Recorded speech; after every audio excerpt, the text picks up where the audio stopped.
అది హస్తినాపురానికి సమీపంలో ఉన్న చిన్న గ్రామం.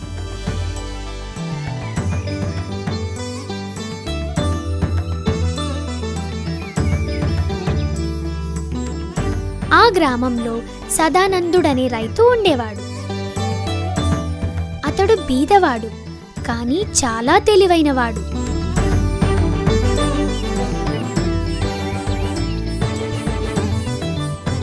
అతడికి ఉన్న ఒకే ఒక జీవనాధారం తన పొలం. అది అతడికి తమ తాతల నాటి నుండి సంక్రమించింది. తన పొలంలో ప్రతి ఏడులాగే ఈసారి కూడా ఏదైనా పంట వేద్దామని ఆలోచించాడు సదానందుడు.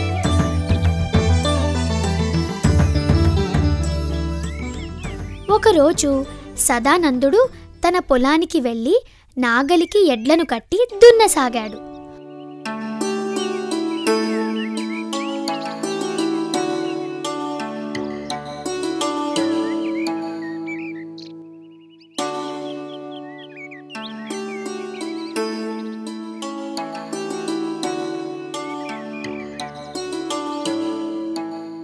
అలా చాలాసేపు దున్నాడు.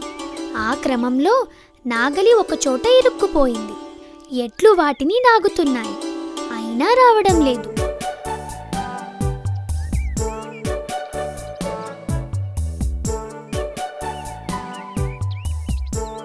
సదానందుడు అక్కడ ఏదైనా నిధి ఉందేమోనని ఆలోచించాడు. ఒక గుణపంతో ఆ ప్రదేశంలో తవ్వాడు.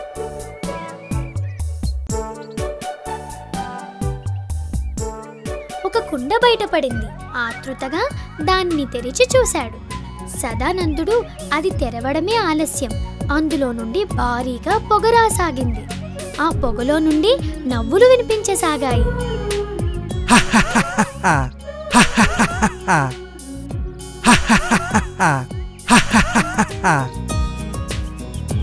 ఏ ఎవరది? నేనురా కుర్రకుంక. నేనంటే ఎవరు?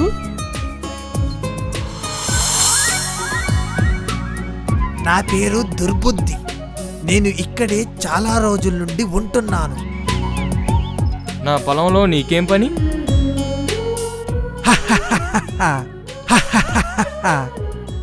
నీ పొలమా? ప్రతిసారి అలా నవ్వకండి, నాకు భయంగా ఉంది. ఇది నీ పొలం కాదు, మా పూర్వీకులది. మా శ్మశానాలన్నీ ఇక్కడే ఉన్నాయి. నన్ను బయటకు తీసినందుకు ధన్యవాదాలు. ఇక నుంచి ఇటు పక్కలకు రాకు, ఇక వెళ్ళు. అయ్యా, ఇది మా పూర్వీకుల నుండి నాకు సంక్రమించినది. నేను దీనిపైనే ఆధారపడి బతుకుతున్నాను. హఠాత్తుగా ఇక్కడ నుండి వెళ్ళిపోమంటే నేను ఎక్కడికి వెళ్ళేది? నాకు వేరే ఆధారం కూడా లేదు.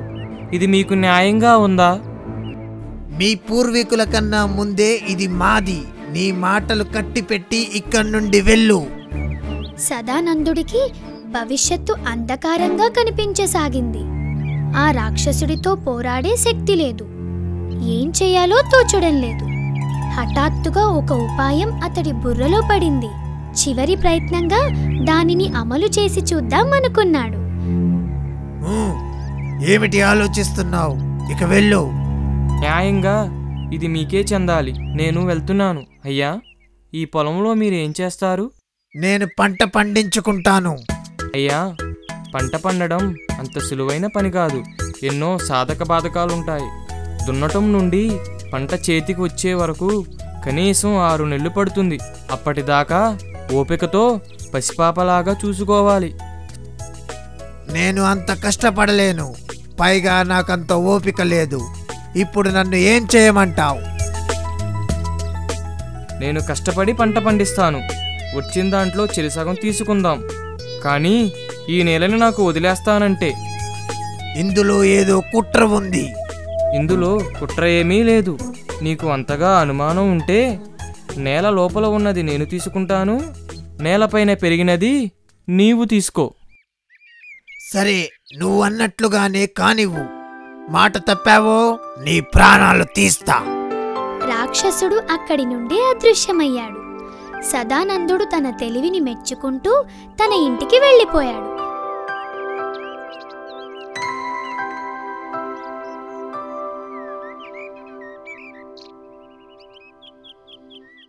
సదానందుడు పల్లి పంట వేశాడు. మరుసటి ఉదయం నుండి సదానందుడు తన పొలంలో తీరిక లేకుండా శ్రమించాడు. అలా కొన్ని రోజులు గడిచాయి.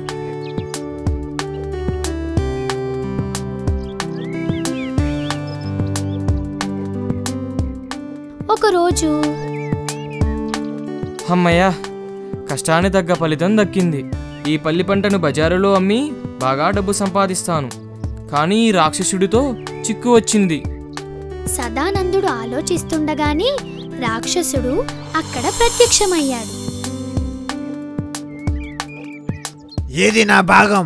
నేను తీసుకుని వెళ్ళాలి. ఇదిగో మీ భాగం. ఏమి, ఈ ఆకు వలం నా భాగమా?